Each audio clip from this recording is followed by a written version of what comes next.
Are you fluent yet? How do you know? And if you're not, how do you get there?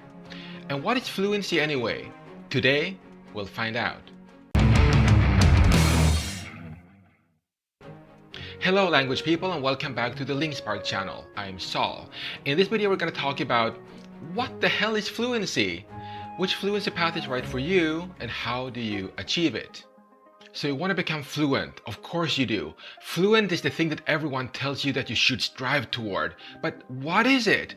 Stay with me as we explore this question. What the hell is fluency anyway? I've been thinking about fluency lately, and I've come up with some options. Maybe fluency just means speaking in a fluent way, speaking quickly, being able to rattle off words in quick succession. I don't think that's it.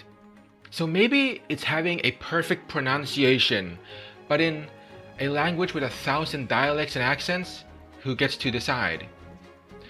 Or maybe it has to do with big words. If you use pretentious vocabulary items, obfuscation, antediluvian, humu humu nuku nuku apua, then you gotta be fluent for sure. Somehow, I don't think that's it, although that last one is pretty awesome. Let's look at it this way. For a language to even be alive, it has to have the necessary user base of babies to support it. Not that babies make a lot of linguistic sense most of the time, but in terms of future investment, babies are prime real estate. Old Chinese used to be the most popular kid on the block back in the day, but it went into decline when babies abandoned it for the new and cooler Middle Chinese a millennium and a half ago. Old Chinese didn't even have tones, Middle Chinese did. What does it even mean to be fluent in Old Chinese nowadays? Nobody knows. The babies don't care, so there are no post-babies to decide. Nowadays, Middle Chinese are changing to the modern Chinese languages and the developed babies all speak Cantonese, Hakka, Hokkien or Mandarin. And a lot of them too. 1 billion or more. Among so many people, we can be sure that some speak slowly, some speak quickly, some are eloquent and others less eloquent. Some will have a huge vocabulary and others won't. Still, most of these speakers will be fluent. Let's examine it closer to discover their secret. It turns out that there are two major skills we need to become fluent. Let's examine them. Passive skill means that you can make sense of what other people say, even if you can't necessarily speak yourself yet. It's definitely possible to have a near perfect understanding of what people are saying without being able to speak back.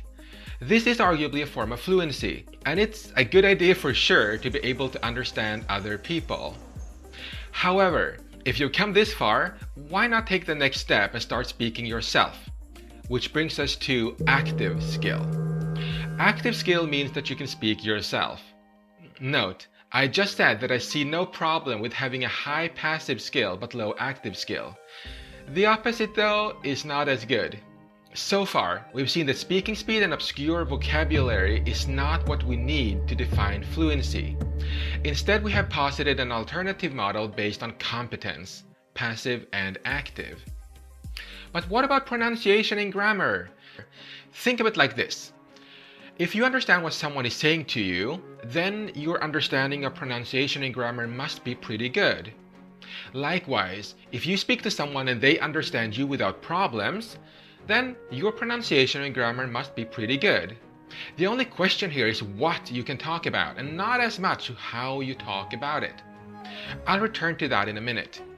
The comprehension approach to fluency will always win over the traditional view of the grammar and language police for obvious reasons. Even excluding the other major Chinese dialects, Mandarin has around 1 billion speakers. There is going to be an enormous variation in how different people pronounce stuff and what they think is grammatical or not. So, when we put passive skill and active skill together, we get what we call general competence. So, what does that really mean? I already mentioned that the question is what and not how. One way of conceptualizing general competence is this. It's not getting startled and being able to communicate in most situations. We call this a general competence because it's not specialized competence. You see, even so-called native speakers have gaps in their knowledge. That's why it's so hard to understand specialists like doctors, mechanics, or even linguists sometimes. Have a look at this. Vocalic ablaut alterations and templatic restrictions on the prosodic shapes of words occur in many languages besides the Semitic ones, including Native American languages, particularly Yokuts, and also related Afroasiatic languages. What makes Semitic languages special, though, is the extensive ablaut alteration and templatic restrictions are combined with an elaborate system of verb, verbs, and derivatives. Wow. You see, specialists speak what we generally call jargon.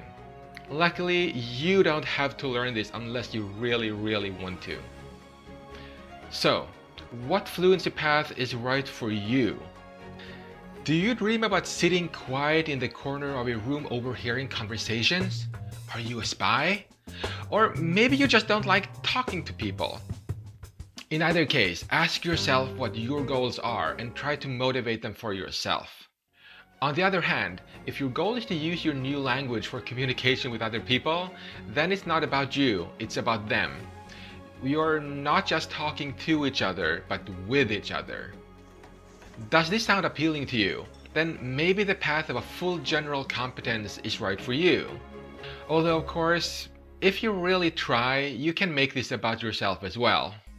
Do you have a romantic partner? Do you want one? Do you have a second passport? Do you want one? If your goal is to read nothing more, then you should just do that. Read. Now, our brains are evolved for speech. Reading, however, is a Johnny-come-lately activity. While speaking comes naturally to all humans, reading certainly does not. However, reading is something many of us learn to do to a reasonable degree anyways. If you hadn't noticed, reading is a kind of brainwashing. Try not to read this. See what I mean? As unnatural as reading is from an evolutionary standpoint, it's actually a huge superpower when it comes to acquiring a language. Because of this, we don't have to force ourselves to speak before we're ready. Extensive reading as a beginner will have enormous benefits down the line. Sooner or later though, you'll want to start speaking to people. Luckily for you, if you're like most people ever born, you'll have a natural ability to acquire languages by listening to them. In the beginning, you'll need a starting point though, so start with shorter words and phrases and build your ability from there. Since you have your computer at your fingertips, why not find a children's cartoon or an animated series and watch that? Start by watching it through once without subtitles, then turn them on and watch again. The third time around, you can take some notes, but really don't overdo it. Remember that the understanding is the main driving force of acquisition here. Now on to speaking. The final step to achieving a general competence in language. There are two major schools here. The speak from day one school and the delay speaking until later school. Generally speaking, the speak from day one camp tends to point out that acquiring a language is a social endeavor and it should be fun. Just go for it. Basically, if you're an extrovert, you might not mind knowing next to nothing and sounding like a complete idiot. Just throw yourself into whatever limited interaction you can handle. It'll be fun. On the other hand, the delay speaking camp concedes that you should do whatever you think is fun, no harm in that. But they also point out that in terms of actually getting somewhere, it might be a good idea to have some basic language knowledge for your fun experience to attach to in order to turn it into memory and competence. Whichever way your personality compels you to go, there's a consensus that in order to speak, we need to be able to use grammar. Here is where opinions start to differ. Traditionally, the underlying philosophy has been that we need to build up skills in grammar until we can use that skill to construct grammatically correct sentences in our new language. On the other hand, this has been challenged recently, and by recently I mean the last 30 years or so, by research that indicates that comprehension is the main driver of language acquisition. However, the modern institutionalized learning machine is a behemoth, and language education is a huge business with the end goal of creating more language teachers to complete the respawn cycle. You might end up picking up some Mandarin from it, but that's more or less coincidental. The comprehension school of thought, though, stresses that you need to understand it in order to acquire it. This seems to support the idea of delayed speaking, at least indirectly. Whichever camp you end up in, one thing is true. Once you can both understand what people are saying to you and start speaking yourself, this is when the true feedback effect will start happening. The combination of listening, speaking, and reading will work together to enhance your learning. This video has introduced you to 3 important aspects of fluency. If you liked it, stick around for more videos on Mandarin and other languages. Now, this might not be super important for me right now as a newly hatched YouTuber, but if you're from the future, then I'm guessing we still all bow to the almighty algorithm.